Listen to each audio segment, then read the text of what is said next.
It was Christmas Eve, 1971. At Jorge Chavez International Airport in Lima, Peru, hundreds of passengers crowded the small terminal, trying to make it home in time for the holidays. Among them were a 17-year-old girl named Juliane Koepcke and her mother Maria, both holding tickets for a short flight eastward to the city of Pucallpa.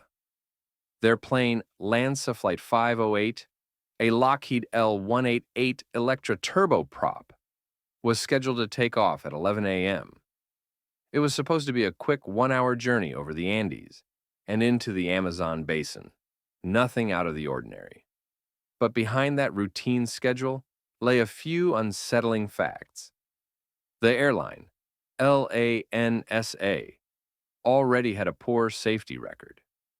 In the years prior, two of its aircraft had crashed under questionable maintenance standards.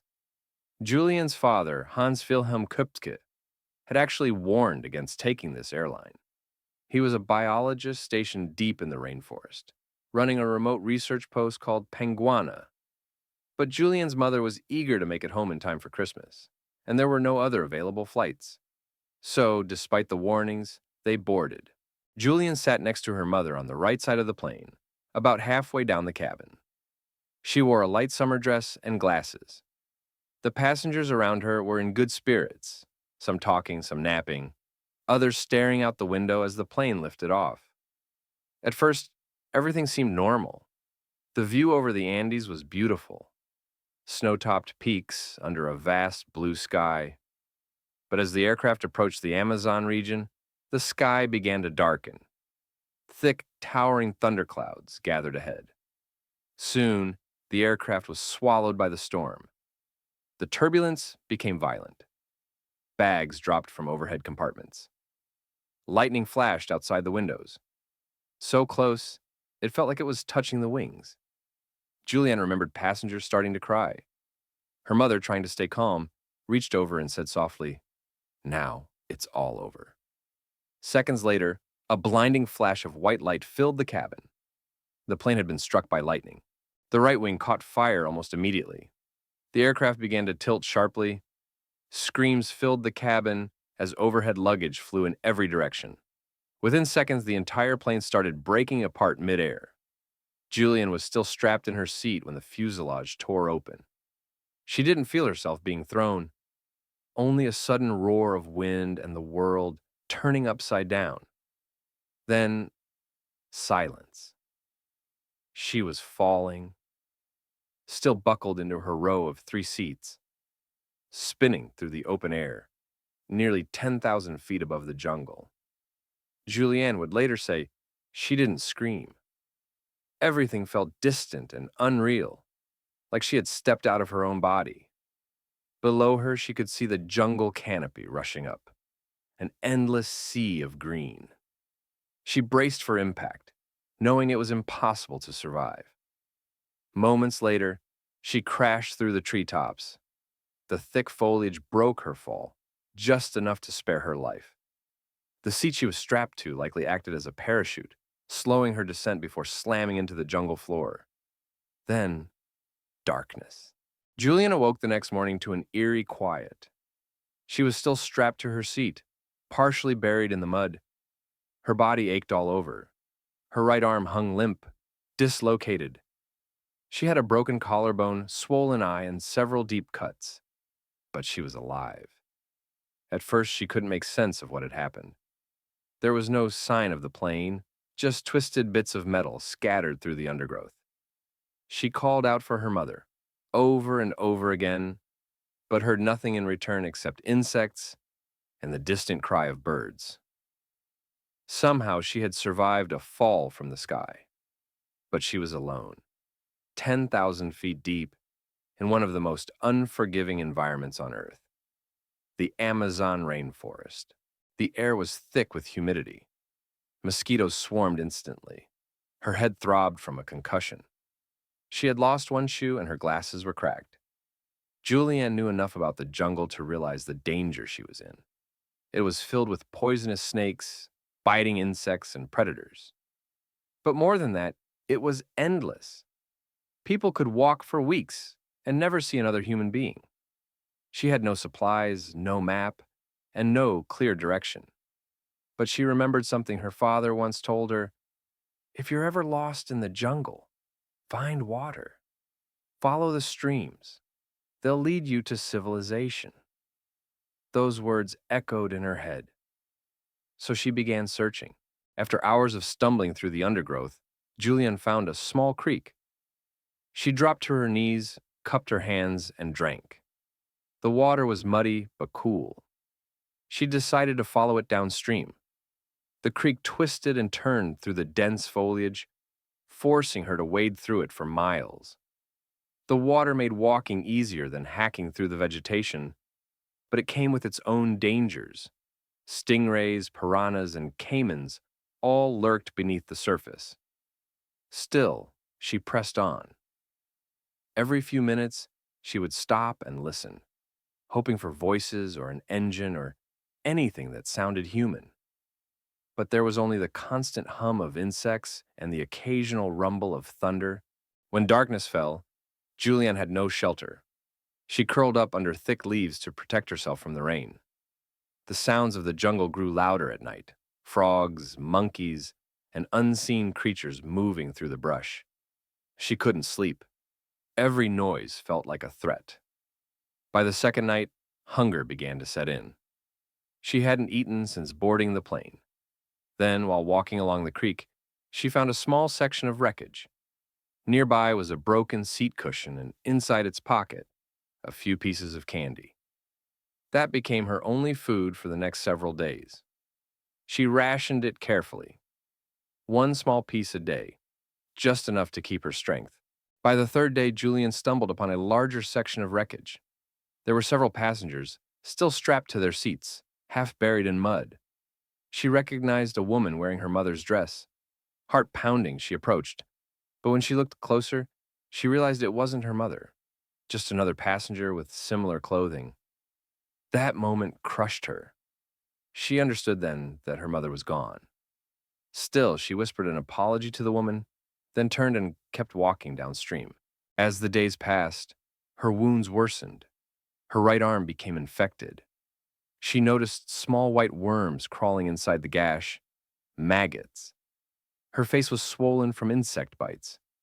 Her feet were covered in leeches from walking in the water for hours. She tried to remove them, but new ones appeared every day. It rained constantly, and she had no way to dry herself or her clothes. At night, the cold would set in, and she'd shiver uncontrollably. But she refused to stop moving. Julian later said that the jungle, though terrifying, felt strangely familiar. She had spent much of her childhood at her parents' research station, learning about its plants and animals. She knew which rivers could be followed safely. She recognized poisonous fruits and avoided them. She knew that staying by the water would keep her oriented. That knowledge, however basic, became the difference between life and death. By the sixth day, she was starving, dizzy, and barely able to walk. But she pushed forward, telling herself that somewhere downstream there had to be people. Juliane moved through the jungle with nothing but a single sandal, one shoe strap keeping it from slipping off her swollen foot. Every step sent waves of pain up her leg, but she kept walking. She followed the sound of running water. Her father had once told her that if you ever get lost in the rainforest, find a stream and follow it downstream. It will eventually lead you to people. So that's what she did. The jungle was endless. Mosquitoes swarmed her face, biting through her clothes. Her arms and legs were covered in small cuts from thorns and branches. The heat was suffocating in the daytime, and the rain chilled her to the bone at night. She had no food, but she found water by cupping her hands in the stream. When it rained, she would tilt her head back and drink what she could from the sky. The jungle was never silent. Every night, the darkness came alive with sounds she couldn't see: hissing, croaking, things moving in the leaves. Sometimes she felt something brush against her leg in the water, but she kept going. She didn't stop. The only thing keeping her alive was the thought that her mother might still be out there, hurt, but waiting for her. After several days, she began to lose track of time. Her injuries were infected. Maggots had begun to burrow into a deep wound on her arm. When she looked at them wriggling under her skin, she remembered something she had learned from her father. Maggots eat only the dead flesh, and sometimes they can save a wound from rotting. So she left them there. Her willpower was fading, but every morning she woke up and pushed forward. She followed the stream as it widened into a river, its current growing stronger with each passing mile. Along the banks, she found traces of humans, footprints in the mud, a small shelter made of palm leaves. Hope flickered. She knew she must be close. On the 10th day, she saw something that nearly made her collapse with relief. A small wooden boat tied to a log. Beside it stood a rough hut, likely used by lumber workers or fishermen. But there was no one there. She called out, but her voice was weak. After waiting for hours, she decided to rest inside the hut, hoping someone would return. When she woke the next morning, the pain in her arm was unbearable. She took a small can of gasoline left by the boat and poured it on her wound, praying it would kill the infection. The burning was agonizing, but she stayed quiet, teeth clenched, until it passed. Moments later, she heard voices, 3 men approaching the hut. At first, they froze in shock at the sight of her. A thin, dirt-covered teenage girl with matted hair, insect bites, and infected wounds, appearing out of nowhere in the middle of the jungle. She tried to speak, telling them who she was and what had happened, but her Spanish was weak and her voice cracked. Finally, one of the men said, "You are the girl from the plane." They took her in gently, fed her, cleaned her wounds, and brought her by boat downriver to a small village. From there, a rescue plane was called. 11 days after falling 10,000 feet from the sky, Juliane Koepcke was finally saved. She later learned that all 91 others on board, her mother among them, had died in the crash.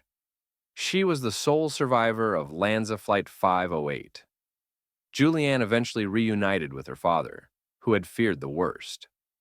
The world called her the miracle girl of the Amazon. Reporters swarmed to hear her story, but she rarely spoke about it publicly. She returned to Germany, studied biology, and later became a zoologist, devoting her life to the same nature that had once nearly killed her.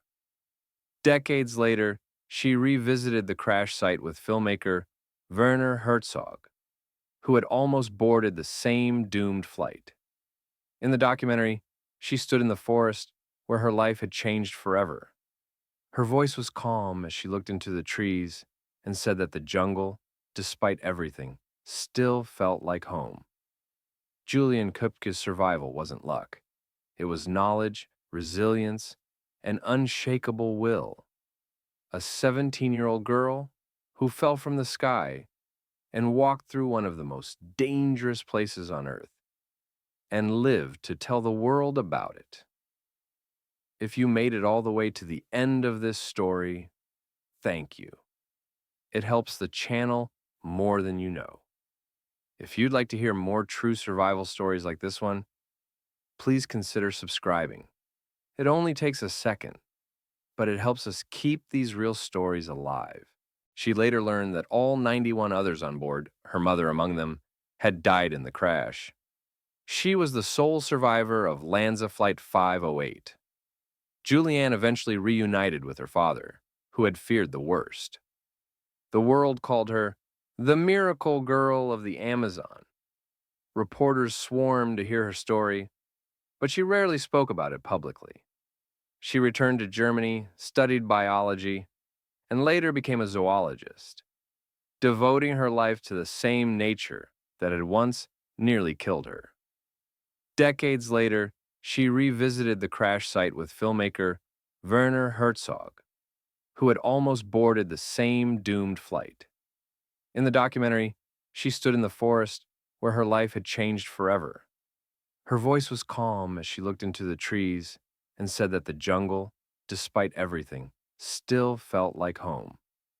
Juliane Koepcke's survival wasn't luck. It was knowledge, resilience, and unshakable will. A 17-year-old girl who fell from the sky and walked through one of the most dangerous places on Earth and lived to tell the world about it. If you made it all the way to the end of this story, thank you. It helps the channel more than you know. If you'd like to hear more true survival stories like this one, please consider subscribing. It only takes a second, but it helps us keep these real stories alive.